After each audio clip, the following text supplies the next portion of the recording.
This is JTR back from the review. Today we have the Jurassic World Legacy Collection Kitchen and Counter Pack. I did not pre-order this. I actually missed that pre-order, but there is no set release date for this yet if you go to the pre-order on Target.com, but many people have been finding these in their local Targets in USA. I was actually able to find it at my Target. It was kind of off to the side, not where it was supposed to be. But they let me buy it because it's obviously not a Jurassic World Dominion product. But since this doesn't even have a release date yet, it's super weird that they're shipping these out. I think it might be the same thing with the Hammond collection, but I don't know. Kitchen and Counter Pack, there's the packaging. I'm not a huge fan of them putting this Rexy on the new Legacy Collection boxes. I think it would have been better if they would have kept that exclusive to the Dominion boxes. I hope when Jurassic World Dominion's toy line ends a year from now, I hope they don't keep that on the Legacy Collection, because it would be kind of nice if that would be a special signature thing for Jurassic World Dominion. You want to see the back of the box? It shows it's like amber color scheme and Tim Murphy, Lex Murphy, and Velociraptor. It's the same old, and now let's get to the review. I'm going to start with Lex Murphy. Here she is. Let's look at the paint application. Her shirt's painted pretty well. I do like how they've done some better creasing recently on the shirts of these figures and pants. You can see she has some dirt. I think they could have added a little bit more dirt, maybe some like a, I don't know, a scratch on her face with some blood. It just doesn't look dirty enough to be from the scene we see in Jurassic Park, but it doesn't look too bad. Like, they should have put some dirt on her butt area, because that's like where they would sit down a ton, and it would look much more realistic.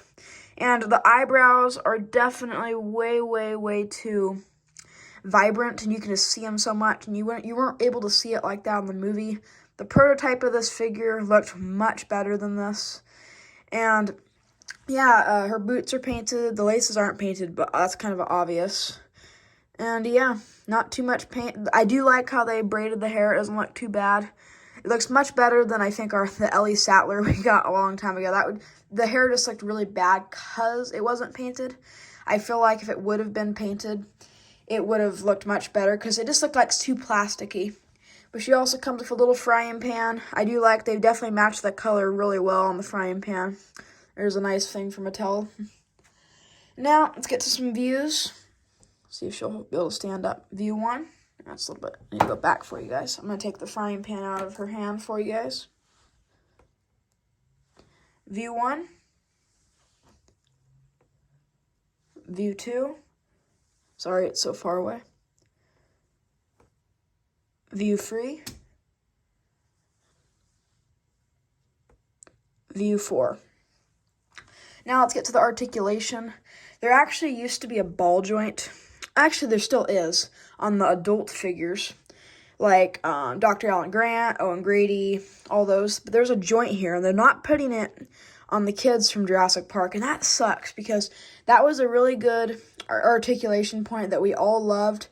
And I'm hoping that they don't start doing that with the adult figures as well, because I feel like they might be just making it so the Hammond collection, when they do the humans, that's where they're going to get all the articulation, and I hope they keep doing it right and not up the price point. But I am a fan of the Hammond collection, because it's only $5 more for the Roar-Tac price range.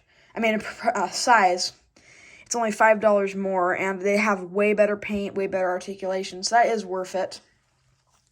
Yeah, and she has a little joint in her. No, she doesn't have a joint in her foot. That's actually a little different than the adult figures too, but she has her normal joint. The legs are the same. It does move like this. It doesn't have, it's weird, because this side does have like a ball joint, but this side, I guess it does a little bit, but not a huge ball joint. The head moves back and forth. And yeah. And the detail on it, it's just a basic human figure from Mattel. There's nothing to write home about on it. Just basic figure from Mattel. Okay, and then let's move on to Tim Murphy. Let's move on. Let's go to the paint. The paint on this one, I would have to say, is a little bit better. They did a lot more than they did on Lex. They have some scuffs on the shorts, little scuff on the leg. It has some scuffs on the arm, so the shirt, and a little bit right here as well. Like, that's actually just detailing, but it looks better. I don't like all the red they put in his face. It looks a little weird, but this one looks a lot better. But one thing I noticed with both of them, they should have put some on the back. They really should have.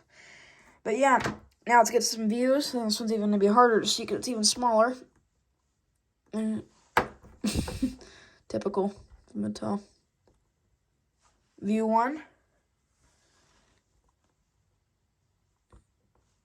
Not wanting to stand on me. View 2.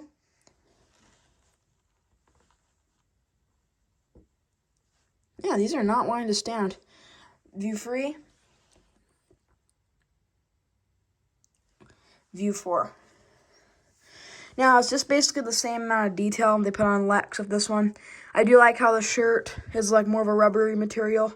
So like, let's say he was running, you could kind of bend it out. And then it would make it look like it's going in the breeze. That's a little bit of a bonus. But yeah, overall the detail's decent. I actually feel like on Lex, they did her pants much more of a crease, much more creases in them. And on Tim, they didn't do it as good, but they're still pretty good figures. And I think they did make Lex after Tim. They may have done them in the production secretly at the same time, but I feel like Lex does look a little better in some ways. They're about the same overall, though. Now, let's get to the Velociraptor. This is the same sculpt we've got for the new blue. And I actually am a big fan of this sculpt. Most people don't like it because the tail's too short, but the tail's not that bad, and it's a good position. And a lot of people also were saying the sculpt looks nothing like Jurassic Park, but I think it actually looks better. I think it looks better than the ones we've gotten previously. If you actually look at the head sculpt compared to the previous Raptor we got from this Legacy Collection line, you can see there's a difference. If you look at that one right there, and then you look at this one's flat, but that little bump right there is more exaggerated, I feel like. And I feel like from the top view, it looks a little bit bigger, it looks a little bit better. This one could be the big one, Clever Girl from Jurassic Park. They look good together, that's for sure. All three of them. I'm not going to get them to stand right now. But yeah, paint application-wise, it's about the same as the previous ones we got, and I think it was the Park Escape Pack. I probably have the name wrong on that. We did get a slightly tanner underbelly and tanner like bottom jaw. I do like that because if you kind of look at right here, this one's more of a yellow tone and this one's more of a tan. I feel like that does make it look a little bit more natural, but otherwise the color scheme on it is about the same we got on the previous figure. Yeah, otherwise the color scheme's about the same. I think they actually did forget one paint application that was on the previous one. Yes, I am right. If you look at that right there, this actually, the brown continued up neck. And on this one, maybe it's because there's articulation there, but still, it doesn't continue up the neck. It just keeps the normal body color. And yeah, we got painted toenails. Fingernails aren't painted, but this is a better figure. And it's because it's in a set. Usually they'll go a little bit harder on it, paint application-wise, and it looks better. But it's nothing insane like like they should be doing. But yeah, now let's get to some views of this one. This one should be able to do views a little better. View 1. View 2. View 3.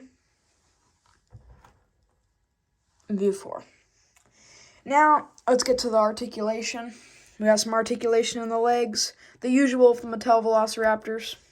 Articulation in the arms. We do not have a ball joint in the arms because this is actually the same sculpt as the Jurassic World Dominion one we got for blue.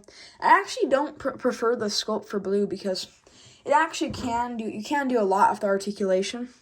This one you can't do anything because the tail has better paint application. Blues is just the same color as the body. Not saying this one isn't, but it does have some browning, and this would look wrong with the browning on the bottom. But yeah, this head sculpt doesn't look as good on blue. This head sculpt is what I prefer for blue, and they could have done that because you can see there's a piece that connects, and they should have just done that overall for blue, and they kept this one. I think fans would have liked that much more. Yeah, so we have articulated tail, kind of. It just says the bending. Legs, arms, and the neck joint. I do prefer this neck joint Looks very nice. And the mouth. But I did notice something. I can't tell if it's because they used more of a rubbery material, but the mouth on mine in particular, I'm not saying that on everybody's, but it doesn't close all the way. It stays right there. It doesn't look too bad, but it is nice when you can actually just make it like that, rather than it just being stuck like that in that position. But now let's get on to the detail. The detail on this figure is decent. It's the exact same as the one I showed you of Blue and the rest of the Ferocious packs. It's the exact same, but you can see there is some pretty good detail in the hands. There is some really good detail towards the bottom of the feet. I do like the neck. Even though it doesn't have paint application, it looks actually like it has some very good detail. You get those little signature Jurassic Park bumps on the top of the neck. And actually, we get some right here, too. And I'm not sure if we got that on the previous figure. We did, but since the paint actually blocked it, it made it much more subtle. And yeah, that's about it for the detail. And now, after all that, let me do a size comparison for you guys with all the 3 of these figures. And I'm not going to do a huge size comparison right now. I'm just going to do a few other figures. But here's our Roar Attack. And here's the Savage Strike Velociraptor Blue. And it's about the same size as the Velociraptor Blue, just in a different pose, as you can see. And obviously, this is the tack pack size that they're doing for this. And then I do prefer that Tim Murphy is slightly shorter than Lex Murphy, and I do like that because that is film accurate. And we don't usually get film accurate from Mattel, but obviously better than Hasbro, but still. It's never perfect, but it is actually really, really, really good with these 2 particular figures. But there's a size comparison for you guys. And you guys probably are hoping that I don't forget to do this last second. But here is the code for you guys from the new Velociraptor. Scan that. Oh, it's kind of bent up. There you go. Scan that in your Jurassic World Facts app. There you go. And now, for the final thing, I'm going to rate all these figures 1 through 10, and then I'm going to rate the pack 1 through 10. I did want to mention this as well. If you guys might not have seen this, but there's a Godzilla vs. Kong set that has like a cardboard diorama at Walmart, not Walmart, it's at Target's right now, surprisingly.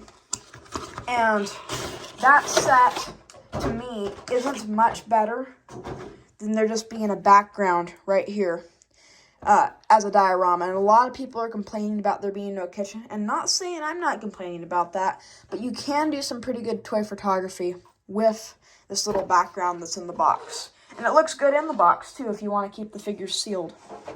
But now it's time to rate these figures 1 through 10.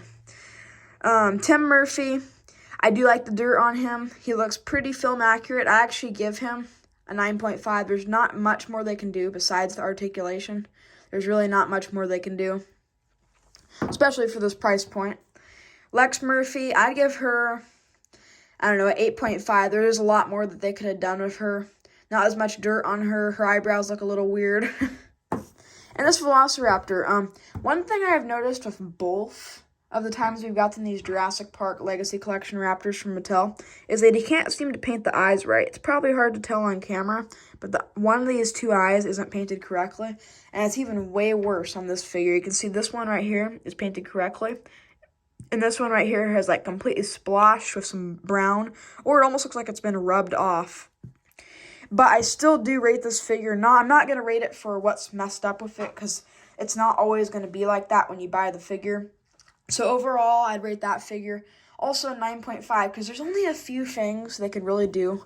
I'm not going to count dry brushing, because Mattel's never going to do that for their baseline figures. You know, I know this is Legacy Collection, but still, you guys know what I'm talking about. The fingernails could be painted. Maybe a little bit of fading in some spots, like the neck would have paint, and I'd give it a 10, because otherwise, articulation isn't bad. It works good for toy photography. And yeah. Thank you all so much for watching. You can go check out my Instagram where I do some posts there at Jurassic Tree Official. And yeah, again, guys, thank you for watching. You're amazing if you've gotten this far. Please consider liking, and I'd really appreciate you subscribing. See you later.